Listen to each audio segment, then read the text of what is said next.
Welcome to Strings and Pages. This is the Rings of Hydra, The Great Escape, Chapter 1. David Hagen squinted as he swung the hammer over his head. The iron ore split with a crack. Another solid piece for the great Hagen to show for his work. He could have stopped here, perhaps taken a break, and downed a cold glass of coffee berry tea, but he didn't. He kept going. David wasn't the only laborer in these mountains, not even close. Several crews worked the Olympic mining site over 3 shifts, day and night, toiling to produce what was expected of them. The Global Agricultural Domain, or the GAD, wouldn't have it any other way. From 50 yards out, David heard a scream, a mix of terror and pain. He knew right away someone had been badly hurt, so he dropped his maul and ran in the direction of the cry, carefully hopping over mounds of tailings and ruts in the ground to avoid injury himself. He came upon her in seconds, a woman rolling in the gravel and holding her leg, wailing into the evening air. "Oh God, it hurts!" she screamed. Through teary eyes, she saw David arrive. "Please, Dave," she cried, "it's broken." David knelt to examine his colleague. "Easy, Melody," he said. "Even if it is, we'll get it scanned and fused right up. Hang in there. I'm gonna get you out of here right away." David knew her leg was broken just by looking at it. The improper angle just above her ankle. He picked her up and she screamed, which broke his heart. "I'm so sorry, Mel," he said. "You scream all you need. I can't let you lie there." Several other miners saw David descend the hill with their coworker in his arms. Naturally, and out of concern, this caused a commotion. The GAD was immediately involved. "Get back to work!" one soldier yelled.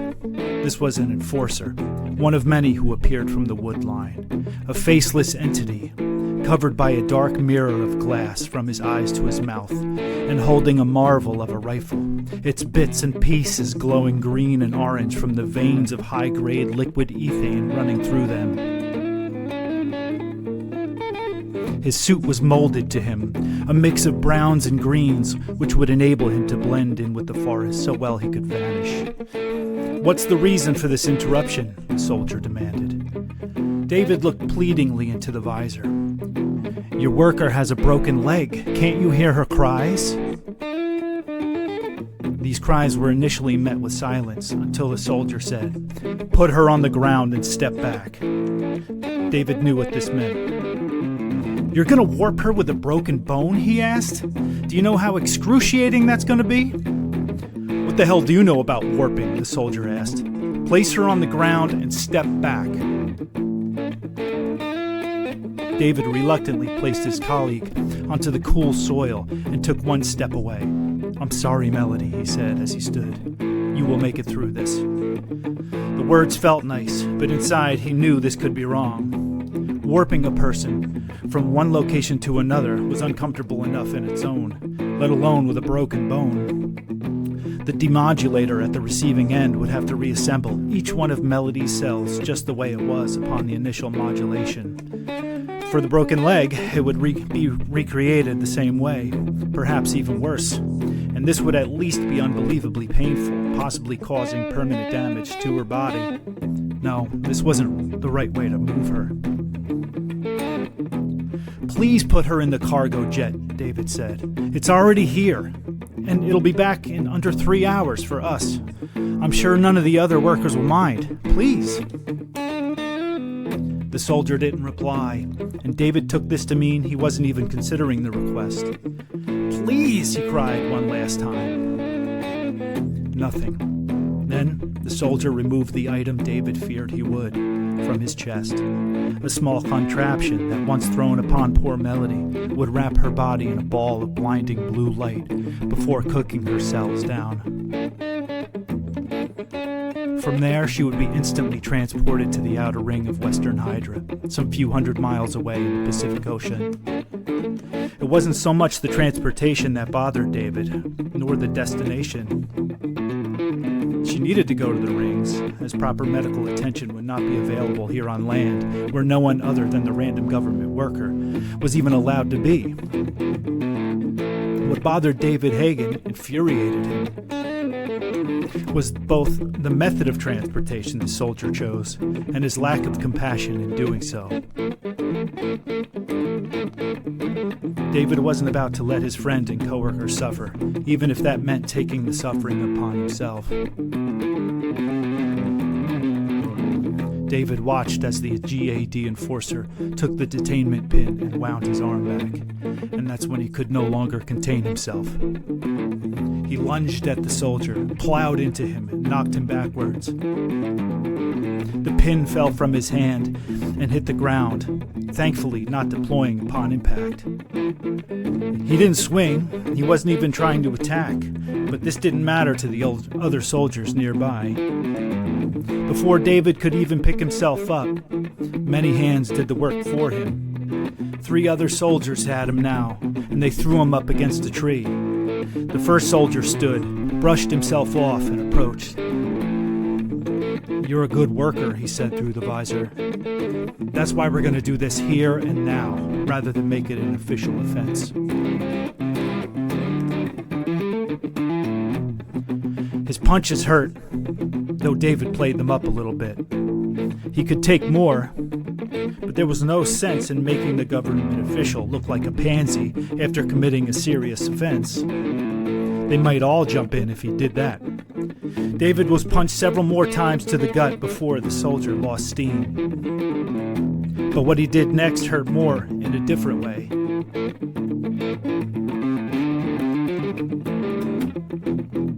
The gel-suited soldier picked up the detainment pin, brushed the dirt off, then whipped it down upon injured Melody. The blinding light was fast, bright blue and snapping with energy. Then it was gone, along with the woman inside it, along with her cries of pain. "See?" the soldier asked, walking back to the still-crouched David Hagen. "That wasn't so bad, now was it?" The other soldiers left his side, chuckling, leaving him on the ground, but not going too far. Always within sight, always ready to thwart the effort of escape. "Everyone back to work," one of them yelled. "There's still 45 minutes until quitting time. Let's get that ore."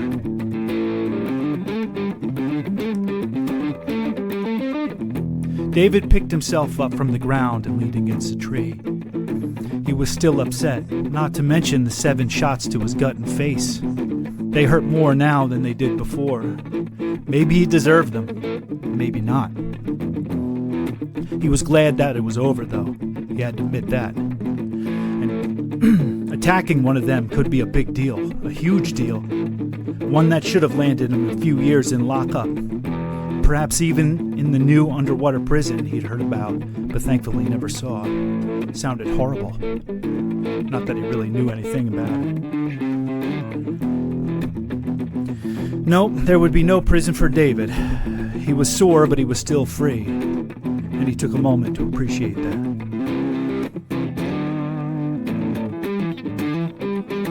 Like the Olympic Mountains, the forest surrounding them was vast.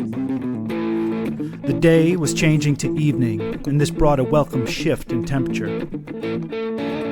The days were hot even here in northern old Washington state. The sun beat down on everything. If it weren't for the large canopy above, working in the direct sun would be too dangerous to do. But in the evening, when that brutal sun began to take its nightly break, the breeze picked up and the temperature dipped enough to be truly comfortable. The smell of the woods was another treat. Rich soil, the trees and the leaves, even the ground on which these men toiled. Such natural aromas were something most people, everyone at home for sure, never got the chance to enjoy. He didn't get enough time to enjoy them himself with how he was worked to the bone every time he was on land. He would love to live on land, only he knew this was a pipe dream. Aside from the coveted farming jobs, no one lived on land. Slowly, David Hagen stood from the tree and hobbled away.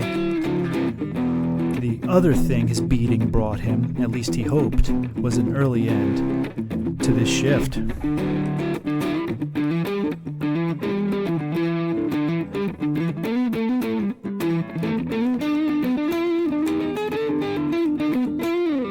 doors opened and the workers stepped from the transport jet, the one David had hoped would take Melody home from the Olympic forest for her treatment.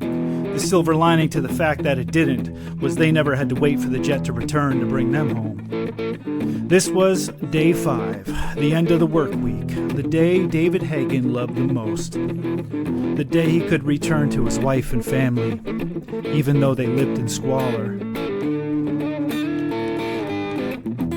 The workers exchanged the typical glances and grunts as they went their separate ways into the slums of the second ring.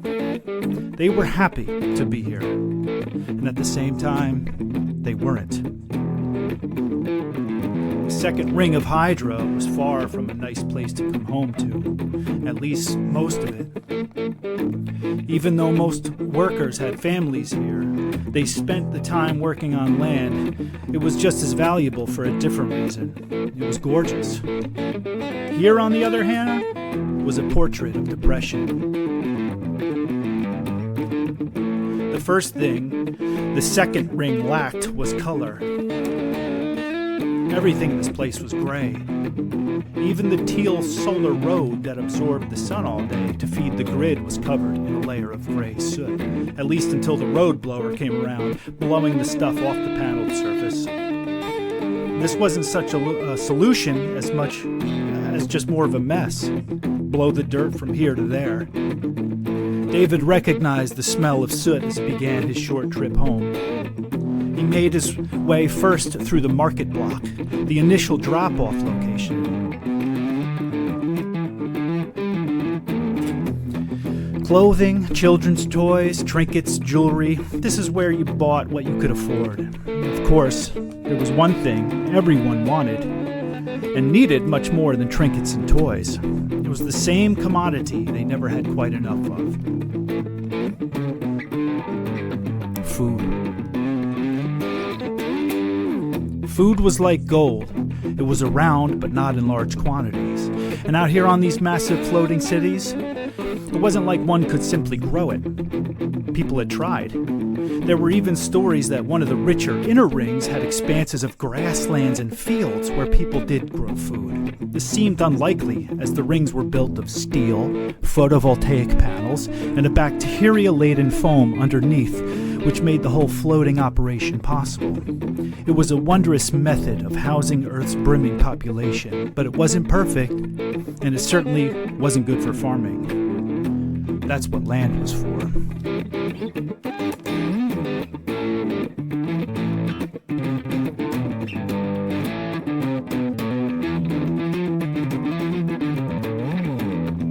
Controlling the planet's food supply is how the older national agricultural domain eventually became the global agricultural domain. During the middle of the 22nd century, much of the Eastern world was near starvation. They still had plenty of space to grow food, but the imported food inputs needed to sustain farms had nearly run out. The agricultural domain, they stepped in to facilitate these needs, and by the end of that century, had successfully manipulated not only the agricultural aspects of the Eastern governments, but the governments themselves, of all 5 continents, to the point of complete control. It was either this or starvation. Even the smaller land masses large enough to escape generations of rising oceans were forced to succumb to the will of the GAD. Once they had secured complete control over all land on Earth, removing humanity from their precious soil became priority number 1. Another full century later, each ocean had at least one ring system. Western Hydra was the first in the Pacific, the first altogether. It began with one massive circular island, and then worked its way outwards with the nicer rings closer to the center. If you lived on the inner rings, you lived like a king. If you lived on the outer rings, you lived like David Hagen. It was late in the evening when David stepped inside his cube. It was tight, really tight. Take 3 steps and reach the other side tight. It didn't matter, though. Pretty much everything they needed for walls and a roof, they had. The Hagen home was dim. During the evenings, light was provided by a single 10-watt LED bulb built into the ceiling, and during the day, the little 8x10-inch soot-covered window let in a limited amount of precious light. They cleaned it every morning, and by lunch it was covered again. The cube was hot during the summer and cold on winter nights. It was cramped and stuffy, but it kept David's family dry and more comfortable than living in an alley. The kitchen nook consisted of a simple pot over a flame and a small sink and a counter space. Limited tools to work with. On the far corner sat a tiny partition for personal use. Just enough space to clean oneself and use the toilet, outside of which was a single mattress that took up nearly half the home. Between the mattress and the single entrance hung a built-in glass tablet on the wall, a GAD-supplied viewing screen that, when activated, spewed limited entertainment but plenty of propaganda. Something about how the domain was doing everything it could to provide for its constituents. This was fine. Neither David nor Melinda minded the glass. Their real prize was set up in front of it.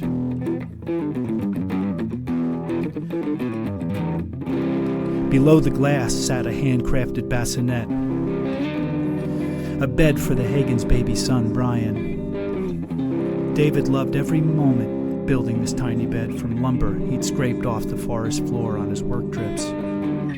He had to grease a few palms to bring the wood back with him, and little Brian was just about too big for the thing now. David didn't know what he was going to do next. Figured the boy would end up on the bed, and he'd end up on the floor. But for now, he still fit in the bed. They loved little Brian dearly. "That smells good, Mel," David said while entering his tiny home for the first time in a week. "David," his wife replied. She stopped stirring the soup she'd been looking forward to serving all day, stepped around their son, and embraced her husband. "I'm so glad to see you. How was your week?" Smiling at Brian in the bassinet, David replied, "Ugh, it was good, until..." "What happened to your face?" Melinda asked. She became alarmed, seeing the bruising on his cheek and his eye as he moved into the light. "Oh my goodness, did you get into a fight?" "It's fine, Mel. I had to defend myself. Nothing to worry about. Just a job site quarrel gone too far." He thought of poor Melody as he said this. Thought he should check in on her if he could, see how her warp back had gone and how her leg was doing. Soon he would try. Melinda was still at his face, wanting to help, but realizing there was little to do about it now. David ached as he first sat on the bed, then picked up his little boy.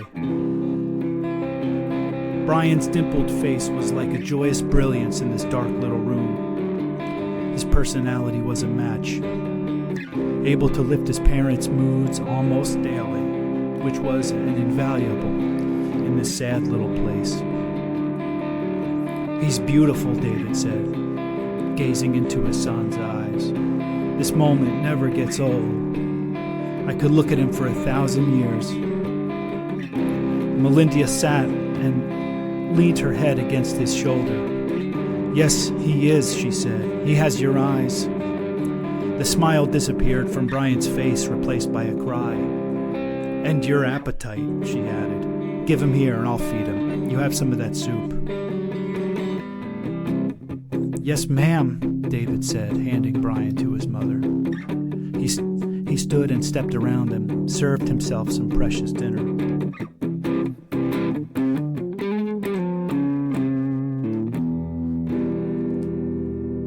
It was the middle of the night when a pounding on the door awoke the Hagens from a deep sleep.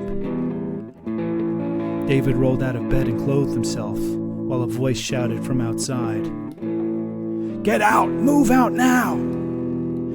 "What's happening?" Melinda asked, coming to. "I don't have the slightest," David answered. The voice may have been one he knew. It was too early, and he was too groggy to know for sure. The only obvious fact was something was going on outside. "Get up and get dressed," he said, turning on their light. We may have to move quickly." But it's the middle of the night, Melinda argued. Where? Please just do it, David said. He finished dressing, urinated in the stall, then helped his wife secure their child. Maybe we won't have to after all. But don't you hear that? Melinda nodded. She was awake enough now to hear the noise, many voices outside. Some distant and warning the neighbors, others farther away and shouting. A low thudding was also present, like 1,000 boots trampling the ring's floor in unison. Something was happening, and just given the time, it couldn't be good. The small family had gathered most of what they owned, food included, in under 5 minutes. Brian was wrapped around his mother's chest, waking and so far peacefully. David carried the belongings in a sack on his back and grabbed his wooden club from behind the door. They were about to open it and step out when something made them pause. The viewing glass on the wall came on by itself. A man sat behind a desk inside what appeared to be a broadcast station. His speech began right away. Attention Ring 2 citizens, I'm Biff Radhorn, coming to you live from your district headquarters with a quick update and a positive message. David and Melinda looked at each other oddly. Never before had a message like this been delivered in the middle of the night. Nevertheless, Biff Radhorn continued. The Sky Eye has picked up multiple violent demonstrations in your area. Risks to you include, but are not limited to, the following: structural fires, angry mobs, trampling, incapacitating agents. What the hell is this? Melinda asked. I'm scared, David. We should just stay here. I don't think we can, David said. Can you smell that? Melinda sniffed the air. Her face said she smelled it too. The smoke. Let's go, David said. These walls are metal, but the insulation inside them is flammable and probably toxic when melted. He looked into his wife's eyes. Are you ready? We're going to be just fine. Just stay close to me. Without waiting for an answer, David Hagen opened the door to the pulsing neighborhood right outside.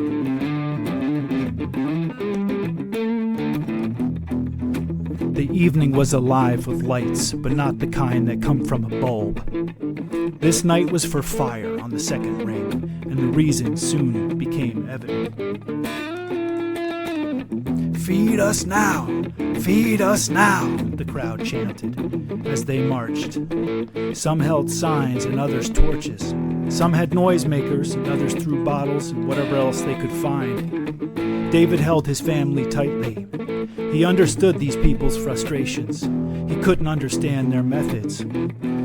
The sky seemed brighter than it should from behind them. David turned around to look at his row of cubes, blocks and rows of little homes that stretched outwards and back for hundreds of yards, miles probably, a labyrinth of residential modules that housed countless families just like his own. After tonight, many of these people would be out on the street. As flames danced from row to soot-covered row. The stuff was so thick in spots that it gave the fires an impressive growth rate. Fuel to consume with snapping, popping quickness. It was immediately clear. Most of these homes would soon be uninhabitable. Melinda began to wail. Where will we go, David? We can't live in an alley with Brian. David knew this already. He was just as frustrated as she was. He wondered how burning down someone else's cube, let alone an entire cluster, would help solve hunger. How destroying people's lives would result in a reward of any kind. His skin was warm from the growing flames and his spirit was seething. And then, from the sky, came another danger.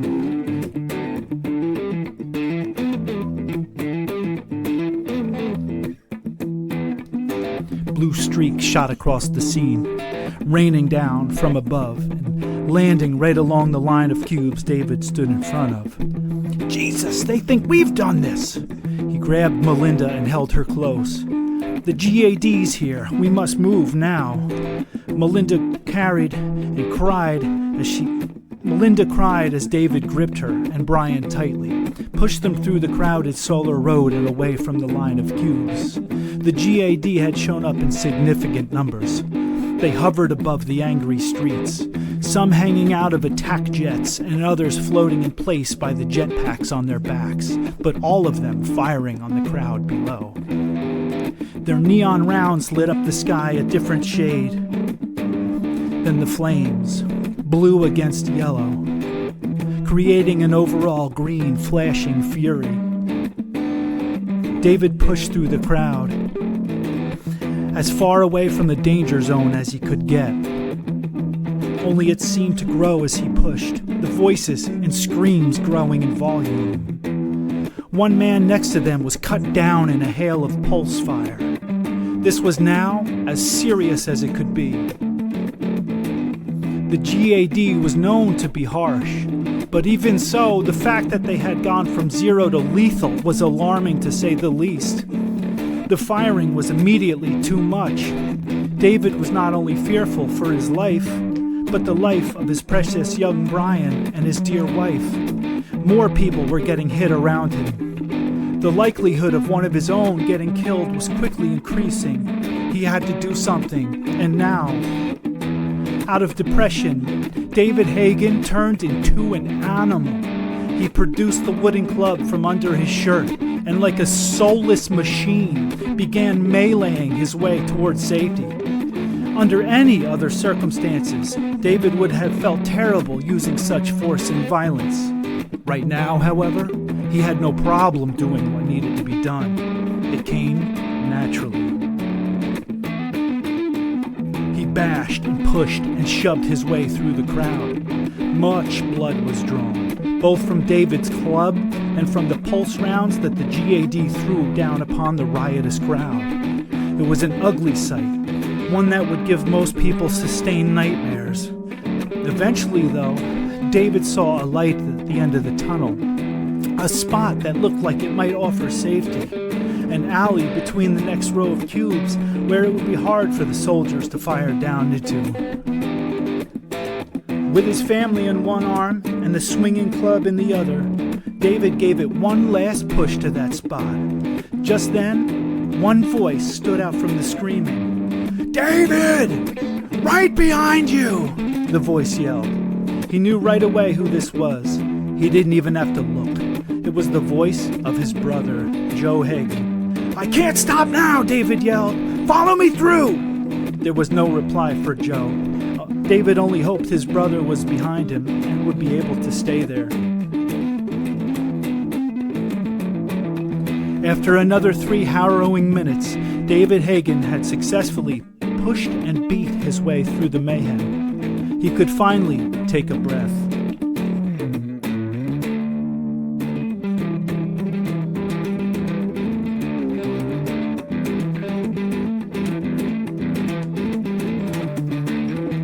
The alley was tight. It was also dark. Perfect conditions to hide in. He was surprised everyone else didn't have the same idea. He only thought they must have lost their collective minds in the mayhem. All that mattered was that he and his family were safe. As a bonus, his group had gotten bigger. "Thank God for you, Dave. It's a bloodbath back there.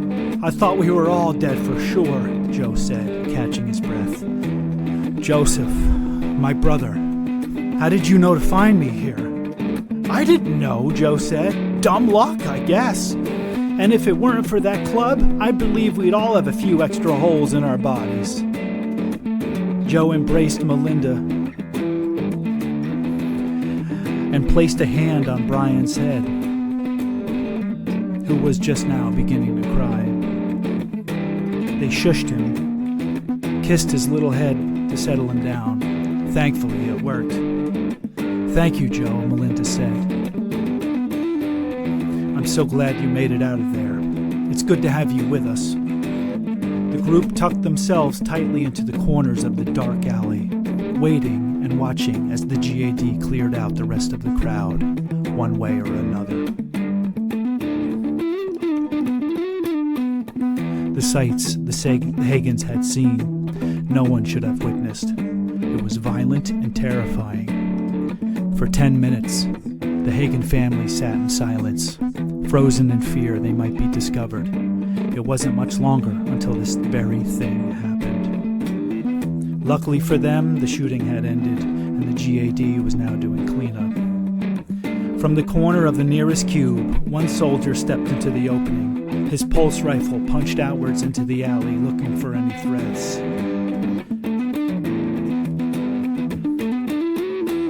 The Hagans were visible from this range, and they knew it. They could only go so far back into the alley. And even from their best position, anyone paying attention could see them. "Keep your hands in the open," the soldier said. "Step into the light." David and Melinda exchanged a glance, then again with Joe, before all parties followed the soldier's instructions. They were relieved this nightmarish episode had ended, though extremely worried about the next one and what it would bring.